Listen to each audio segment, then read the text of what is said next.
એક માર ખાય છે, 8 મારે છે, પણ તોય કહું કે ભડના દીકરાએ કઈ માફી બીપી નથી માંગી હો. એ મર્દાનગીનું કામ છે, એક વાત સમજજો. મારવું અને માર ખાવું ને એ બે મર્દાનગીનું કામ છે.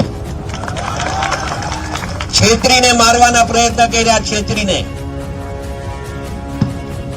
અને વિડીયો બનાવીને એક દહેશત ઉભી કરવા માંગતા હતા. એ તો સ્વાભાવિક રીતે બને કેવું માર ખાવા વાળા હોય એના પરિવાર વાળા વિડીયો ઉતારી જાય. શું કામ?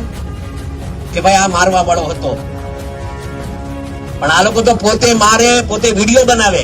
એનું દુઃખ હતું મને મિત્રો, એ મને ખટકી ગયું હતું અહીંયા મગજમાં. એ કીધું આવી દાદાગીરી સહન નહીં થાય. એ પછી કોઈ પણ હોય, એ પછી કોઈ પણ હોય એવી દાદાગીરી નહીં. મિત્રો આવો તો કેટલાય નવનીતભાઈ પણ કેટલાય અવારનવાર ક્યારેક બનતું હોય, પણ અમારા ધ્યાન ઉપર જયારે આ વાત આવી છે ને ત્યારે કોઈ દિવસ અમારા સોલંકી પરિવારે પાછી પાની નથી ખેંચી હો. આ બહુ સ્પષ્ટ વાત છે, કોઈ બીજી વાત નથી. અમારે અગાઉ પણ આ વાત કરી હતી, આજે પણ ફરીથી આ વાત કરું છું. અહીંયા જેટલા યુવાનો આવ્યા છે ને ખાસ ધ્યાનમાં રાખજો, ક્યારેય અન્યાય સહન નહીં કરતા.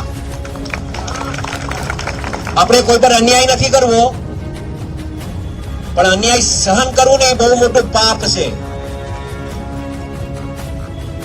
અને મેં કીધું ને કે આ જે રીતે આખા ગુજરાત ભરમાં મિત્રો આપણે સાચા હતા, આપણો સમાજ સાચો હતો, નવનીત સાચો હતો, અને એના હિસાબે 18 વર્ણ આપણા હારે હતા હો. કોઈ એમ કહેતો હોય કે આ સમાજ તમારા હારે નથી, એવું નહોતું. આપણે નામ નથી આપવા, પણ દરેકે દરેક સમાજને એવું લાગ્યું કે આ ખોટું થઈ રહ્યું છે. અને એમાં આ તો કહેવાય ને ન્યાય અને અન્યાયની લડાઈ હતી, અને ન્યાય ઈશ્વર જોતો હોય ને, અને ઈશ્વરે આપણે ન્યાય આપ્યો છે મિત્રો.